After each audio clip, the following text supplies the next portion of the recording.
Hello అందరికీ welcome to cherries kitchen. ఈరోజు ఎంతో ఈజీ అండ్ టేస్టీగా బేల్పూరి ఎలా చేసుకోవాలో చూద్దాం.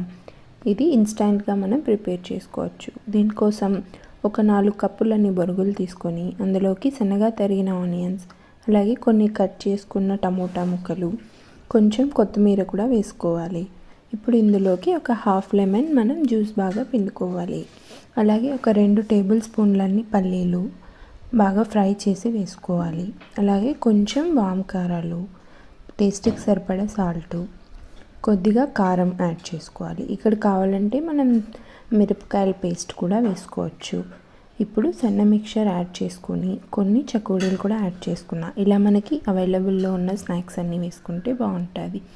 ఇవన్నీ వేసుకున్నాక వీటన్నిటిని బాగా కలిసేలాగా మనం చేత్తో ఇలా మిక్స్ చేసుకోవాలి. ఇలా మిక్స్ చేసి పెట్టుకున్నాక సర్వ్ చేసుకుంటే ఎంతో టేస్టీగా ఉండే బేల్పూరి రెడీ అయిపోయింది.